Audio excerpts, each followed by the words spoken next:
Hey, Neil, how would you like your songs to be banned off YouTube or Twitter or many others? You wouldn't like that. You wouldn't like that at all.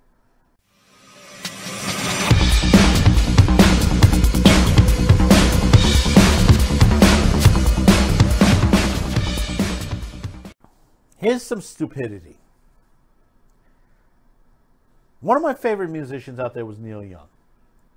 Loved his music, Crosby, Stills, Nash and Young. He's had some great hits out there. I grew up with his music.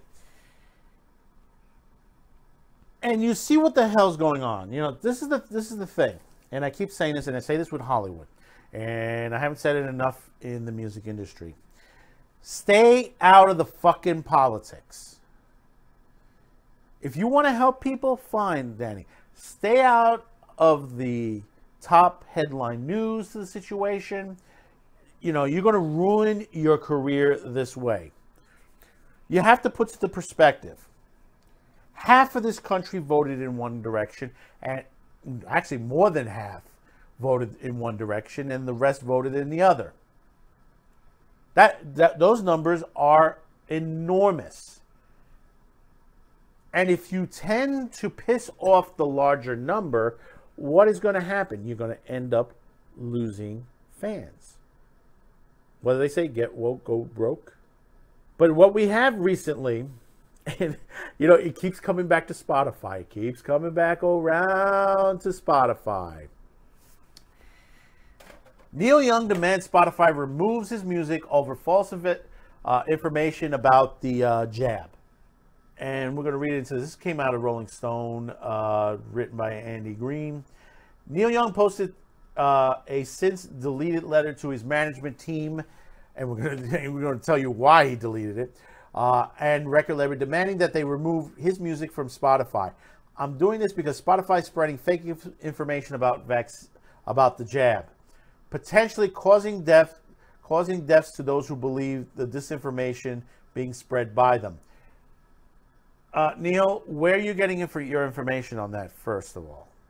That's the stupidest thing to say. Please act on this immediately today and keep me informed of the time schedule. I want you to let Spotify know immediately today that I want all my music off that platform, he continued. They can have Joe Rogan or Young, not both. Young is referencing the steady stream of the information about the jab that Rogan peddled, oh Jesus Christ, on the Joe Rogan Experience last month. 270 doctors and signed an open letter asking Spotify to stop spreading. Now, see, here is the problem with this already from Rolling Stone. This letter, this open letter, they said last month, 270 doctors. These were not 270 doctors, okay? Talk about misinformation. We already know that some of these people were dentists. These are some people that weren't even in the medical industry. And we said this before. And, you know, and it's funny. Everybody has their 2 cents on there, thinking that they're in the medical profession or they're a climatologist or something like that, and throwing what they believe is facts without throwing facts at you. And when you throw facts at them, you're considered misinformation, or you're a Yahtzee, Nazi, whatever you want to say. With an estimate 11 million listeners per episode, Joe Rogan, which is hosted exclusively on Spotify, is the world's largest podcaster. Remember that. Largest podcaster, and has a tremendous influence. The letter reads, Spotify has a responsibility to migrate the spread of information on its platform through the company presently has no misinformation policy. No, they don't want to put one on there because they don't want to take sides at the moment. Young removed most of his music from Spotify several years ago because he felt the sound quality on the service was too low. He ultimately relented. That's where people get music. He told Rolling Stone in 2019, I want people to hear my music no matter what they have to go through to do it. Ooh, gee, really? You're just jumping back on it. I'm trying to make it so they hear a lot more and enjoy it a lot more. but sell it for the same price because music is music. Young's letter was addressed to his manager and a Warner specialist at the press time. Spotify had not responded to the request from Rolling Stone asking if they plan to remove Young's music. If it's still available, it might be smart to listen to Zuma and Rust Sleeps while you can. They could disappear at any moment.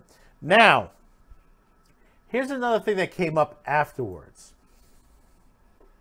Now, this article was written on January 24th.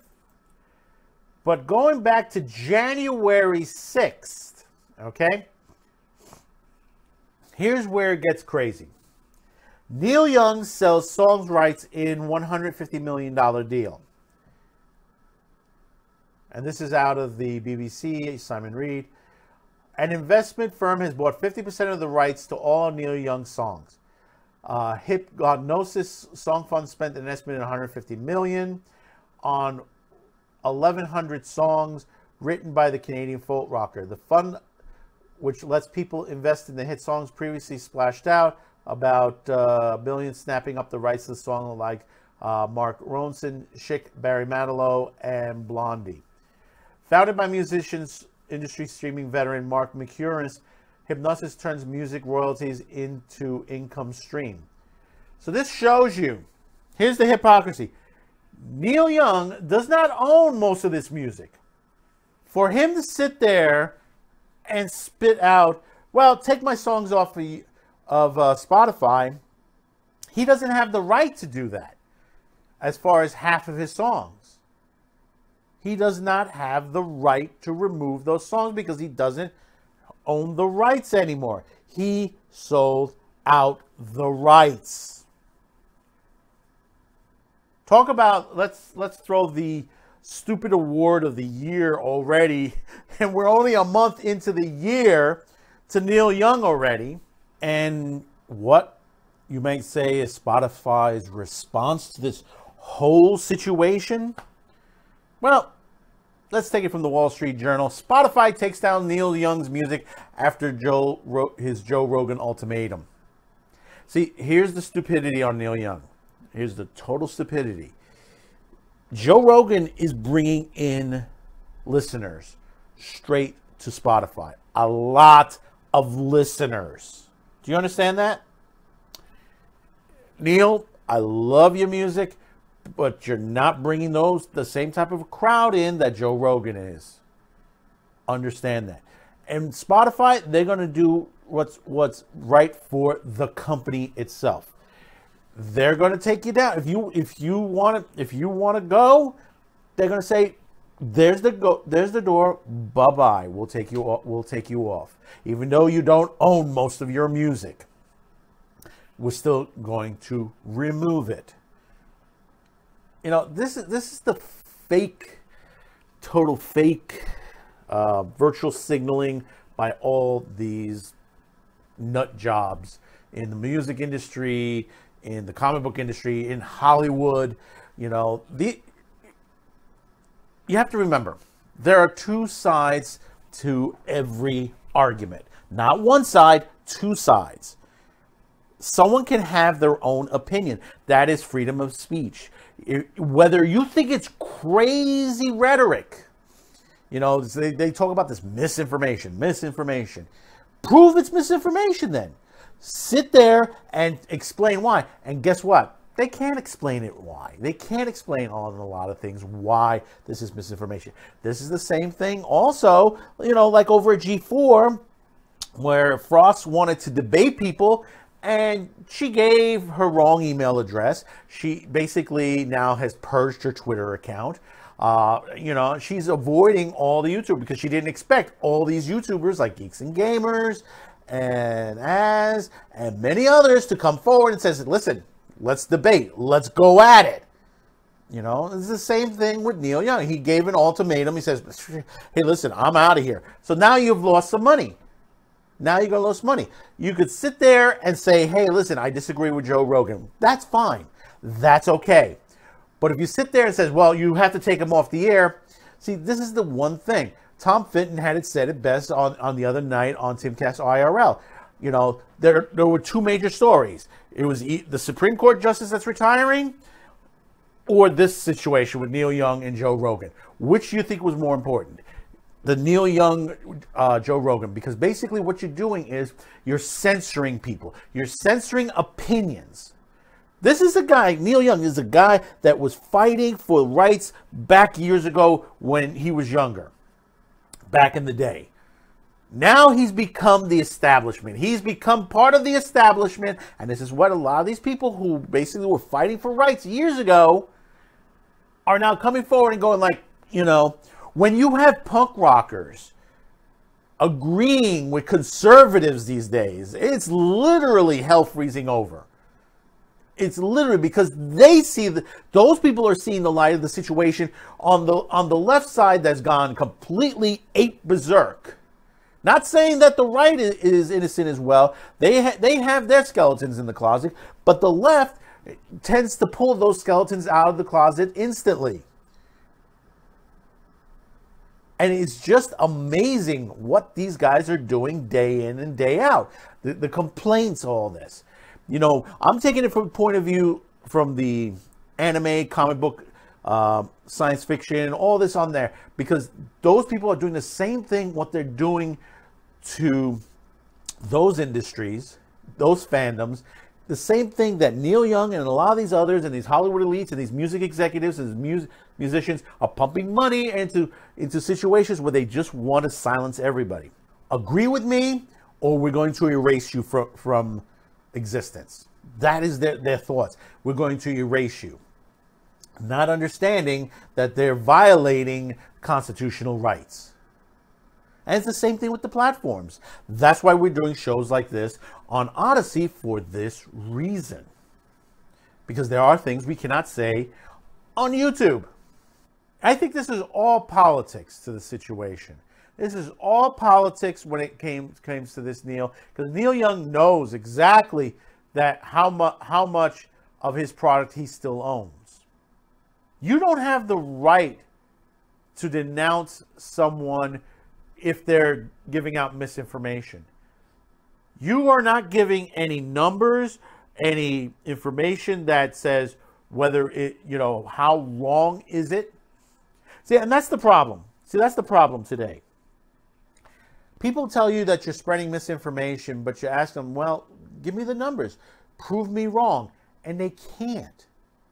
They can't prove people wrong because we are questioning, and that's the way it's supposed to be. Freedom of speech.